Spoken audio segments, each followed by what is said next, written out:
블랙 트라이앵글을 가지고 있는 분들은 이게 컴플렉스가 엄청 심해요. 레진밖에 없다고 하는 곳에서는 조금 걱정이 되죠. 그래서 결국 예뻐 보이려고 했는데 여기가 막 까매. 굉장히 보기 안 좋아요. 그래서 괜히 했다 이런 분들도 많이 있으시고, 반영구적으로 사용할 수 있기 때문에 이거 쓰고 나서 뭐 2, 3년 뒤에 교체해야 되는 거 아니야? 레진이랑 똑같은 거 아니야? 그렇게 생각하실 필요는 없어요. 엄청 오래 갑니다. 치아의 형태를 개선하고 색상도 개선하고 치열도 개선하면서 블랙 트라이앵글을 없애보고 싶다 이런 분들은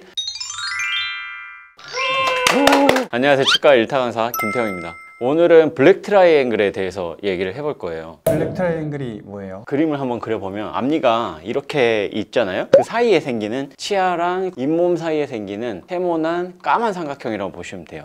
빈 공간인가요? 빈 공간이에요. 이 많은 까맣잖아요. 그래서 이런 블랙 트라이앵글이 있으면 까맣게 보여서 블랙 트라이앵글이라고 불러요. 사실 블랙 트라이앵글이라는 게 다른 사람 눈에는 잘 안 보이거든요. 근데 이 블랙 트라이앵글을 가지고 있는 분들은 이게 컴플렉스가 엄청 심해요. 그래서 저희 치과에 오시는 분들도 죽고 싶다 이것 때문에, 너무 스트레스다 이런 분들 진짜 많거든요. 특히 나이가 들면 들수록 이 중력 때문에 입술이 이렇게 처져요. 입술 처지면은 치아랑 잇몸 사이가 더 잘 보이겠죠. 그러면서 블랙 트라이앵글도 더 잘 보이게 되는 거야. 바람이 송송 통하고 이것 때문에 스트레스 받는 분들 정말 많거든요. 왜 생기는 거예요? 그래서 오늘은 블랙 트라이앵글이 생기는 원인이랑 치료 방법은 또 어떤 게 있는지 좀 말씀드릴게요. 블랙 트라이앵글의 원인은 일단 세 가지가 있어요. 첫 번째로는 선천적인 형태, 두 번째는 교정 부작용, 세 번째는 잇몸 질환 이렇게 있는데, 선천적인 형태는 어떤 거냐면 치아 생긴 것 자체가 사다리꼴처럼 생긴 형태가 있어요. 보통 유전이고, 근데 치아만 부모님이랑 또 다르게 나는 경우도 있거든요. 이렇게 있으면 이런 사이 틈이 다 까맣게 보이는 거지. 그런데 보통 정상 치아는 이렇게 반듯하게 생겼잖아요. 그래서 사이에 틈이 거의 없거든요. 이게 정상인데 사다리꼴처럼 생기면은 까만 틈이 생기는 거죠. 두 번째로는 교정 부작용이에요. 교정을 하면 보통 치아가 삐뚤어져 있다가 치아가 펴지잖아요. 이 치아가 펴지면서 적절하게 치간 삭제가 이루어지지 않으면은 치아 사이에 틈이 제대로 닫히지 않으면서 이 블랙 트라이앵글이 드러나는 경우가 많아요. 교정한 환자분들 중에서 빈도가 잦아요? 굉장히 잦죠. 그리고 치간 삭제는 뭐냐면 치아 사이를 삭제한다는 건데 0.1에서 0.5mm 정도씩 삭제를 해주고, 이렇게 삭제를 해주고 나면 치아 형태 자체가 약간 이렇게 바뀌잖아요. 반듯하게. 그 다음에 이걸 교정으로 당겨주는 거죠. 그러면은 기존의 블랙 트라이앵글이 이만큼 있었던 게 이만큼으로 줄어드는 거죠. 아예 없어질 수는 없어요. 모든 치아가 블랙 트라이앵글을 어느 정도는 가지고 있어요. 한 0.5mm 정도는 다 블랙 트라이앵글이 있고, 거기로 이제 치간 칫솔을 하는 거거든요. 그렇기 때문에 아예 없어질 수는 없고, 이렇게 IPR이라는 과정을 적당하게 거치고 나면은 블랙 트라이앵글이 없어지는 거죠, 교정할 때. 근데 이 과정이 제대로 되지 않았거나 제대로 했음에도 불구하고 치아 형태 자체가 애초에 좀 선천적으로 문제가 있었다거나 덧니었던 양이 너무 많은 거지. 그걸 크라우딩이라고 하는데, 그게 너무 심했으면 펴면서 어느 정도 블랙 트라이앵글이 나타날 수가 있는데, 그걸 줄일 수 있는 여러 가지 방법들을 좀 생각하면서 해야죠. IPR은 인터프록시멀 리덕션이라는 뜻이에요. 인터프록시멀은 치간이란 뜻이고, 리덕션은 삭제한다는 거죠.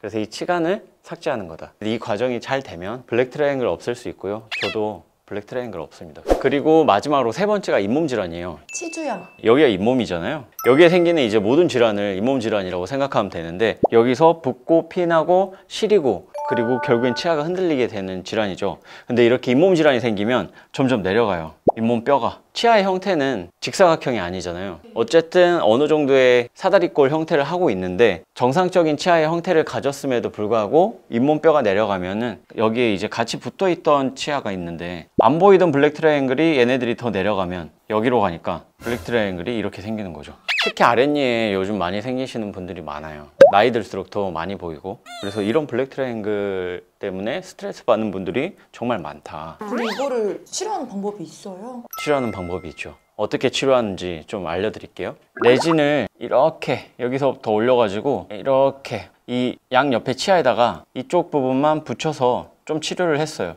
대신에 레진 경계면이 이렇게 조금씩 생기겠죠, 치아에. 그래야 붙일 수가 있으니까. 이렇게 레진을 붙여서 치료를 하면 어때요? 블랙 트라이앵글이 조금 덜 보이는 효과가 있죠. 예전에는 이렇게 많이 했어요. 요즘도 이렇게 많이 하는 치과들이 있는데, 사실 이렇게 하면 잇몸에 되게 안 좋은 영향을 주거든요. 왜냐면 레진 주변으로 이물질들이 많이 달라붙고, 이물질이라는 건 결국 세균도 달라붙는다는 뜻이고, 그러다 보니까 잇몸 주위에 염증이 오히려 더 심해지는 경향이 생겨요. 악순환.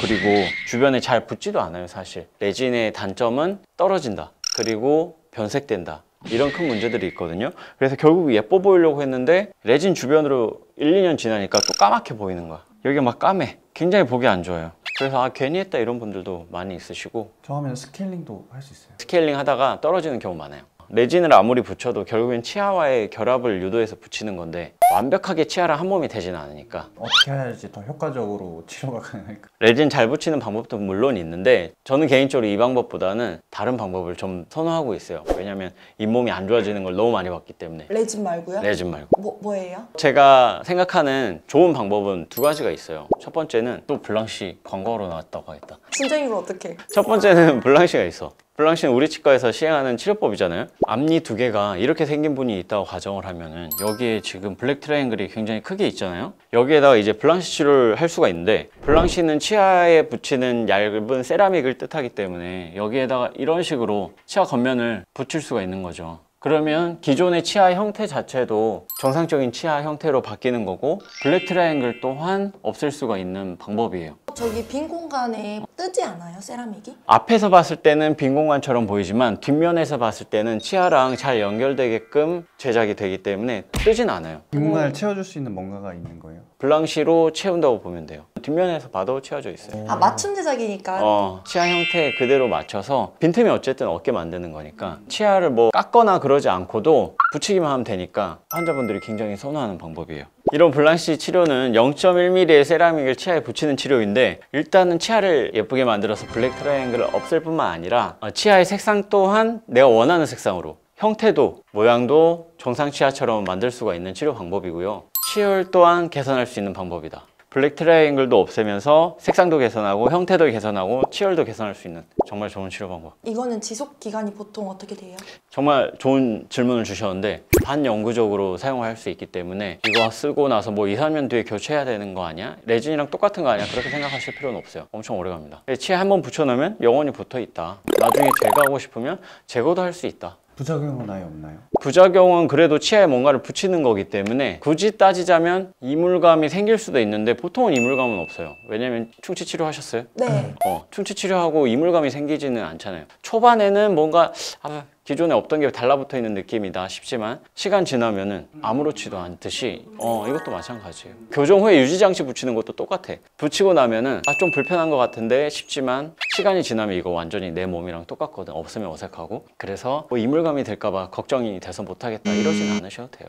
그리고 두 번째 방법은 서울대 치과병원에서도 쓰는 방법이긴 한데, 일반 로컬 치과에서는 잘 안 알려져 있어요. 그래서 동네 치과에 가서 잇몸 필러라는 게 있다는데 혹시 아세요? 물어보면 아마 아는 사람 한 명도 없을 거예요. 잇몸에 필러를. 입술 필러 생각하면 입술 필러 엄청 튀어나오잖아요. 그렇게 생각할 수도 있는데, 잇몸 필러를 맞는다고 해서 그렇게 튀어나오지도 않고, 이렇게 잇몸이 있고 치아 4개가 있다고 하면 이 사이에 지금 블랙 트라이앵글이 있잖아요. 여기 잇몸을 좀 높이면 좋겠잖아. 그럼 이런 경우에 잇몸 필러를 여기에다가 맞아서 여기를 살짝 이렇게 증가시켜 주는 거예요. 근데 모든 잇몸이 가능한 게 아니에요. 건강한 잇몸에만 이 잇몸 필러를 저장할 수가 있기 때문에 건강한 잇몸만 가능해요. 건강한 잇몸이 있으면 어느 정도 장벽이 되기 때문에 이 필러가 빠져나가지 못하게 막아주면서 주변의 수분을 끌어당기는 효과가 있는 건데, 잇몸이 너무 얇거나 이미 너무 많이 내려가 있으면 필러를 넣어도 넣을 만한 공간도 없고 넣자마자 빠져나와 버려요. 그래서 효과가 없는 경우도 상당히 많습니다. 내가 필러가 가능할지 체크해보는 방법도 있어요. 앞에서 봤을 때는 잇몸이 이 정도로 내려와 있는데, 뒷면 잇몸도 있잖아요. 뒤쪽 축도 있는데 뒤쪽 축이 어느 정도 올라와 있어. 왜냐면 잇몸이 앞뒤가 같이 내려가진 않아요. 보통 앞이 먼저 내려가고 그 다음에 뒤 혀 쪽에 있는 잇몸이 내려가거든요. 이런 경우에는 여기 필러를 맞으면 굉장히 효과가 좋죠. 근데 이 필러를 맞는다고 해서 한 번에 되진 않고, 일주일에 뭐 한 번이라든가 아니면 한 달에 한 번씩 와서 총 3번 정도는 맞으셔야 효과가 있다 볼 수 있어요. 뜨거운 거나 차가운 거나 뾰족한 뭔가를 먹었을 때 이렇게 낄 수도 있잖아요. 그때는 터지고 그러진 않아요. 아니 그럼 입술에 필러 맞은 사람은 어떻게 키스도 못하지? 보통 이마에 필러 맞은 사람 딱밤 못 때리게 하잖아요. 약간 꺼지니까. 그래서 근데 이마에 필러 맞으면 딱밤 못 때려요? 그렇다고 하던데요. 그래요? 움직이는 기관이기 때문에 맞으면 푹 꺼질 수 있는데, 한 달 뒤에는 아마 괜찮을 거예요. 변형 안 생겨요. 입술도 필러 맞고 나면은 변형 안 생기잖아요. 뭐 키스 박는다고 해서 변형 생기지는 않듯이, 잇몸도 하고 나서 뭐 딱딱한 거 먹어도 변형 안 생겨요.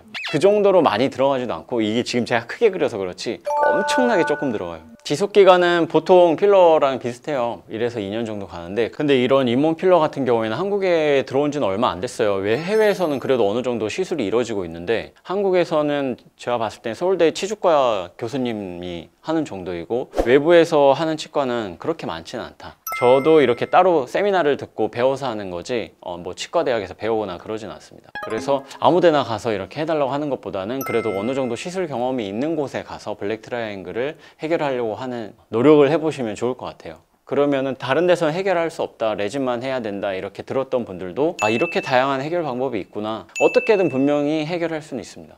아무리 안 좋아도. 치아의 형태를 개선하고 색상도 개선하고 치열도 개선하면서 블랙 트라이앵글을 없애보고 싶다 이런 분들은 블랑시 치료를 하시면 되겠고요. 내가 아직 이렇게 침습적인 치료보다는 비침습적으로 내가 블랙 트라이앵글을 없으면은 어떤 형태일지 예상을 해보고 싶다거나 필러 같은 시술에 부담이 없다 이런 분들 같은 경우에는 잇몸 필러를 한번 도전해 보셔도 좋을 것 같아요. 블랙 트라이앵글 치료를 하면 안 되는 경우도 있어요?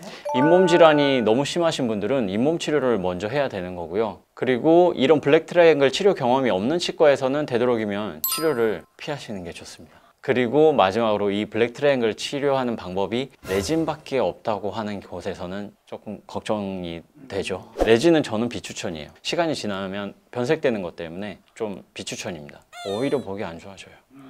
오늘은 이렇게 블랙 트라이앵글을 치료할 수 있는 방법 두 가지를 말씀드렸는데, 블랑시나 필러라는 두 가지 치료 방법이 있기 때문에 더 이상 혼자 스트레스 받지 마시고요. 그래서 여러분에게 맞는 치료 방법을 좀 찾아보셨으면 좋겠어요. 이 밖에도 이제 치아랑 관련된 고민이 있는 분들은 지금 댓글 많이 달아주고 계신데 더 많이 달아주시면은 제가 다음 영상 만들 때 참고해서 만들도록 하겠습니다. 감사합니다.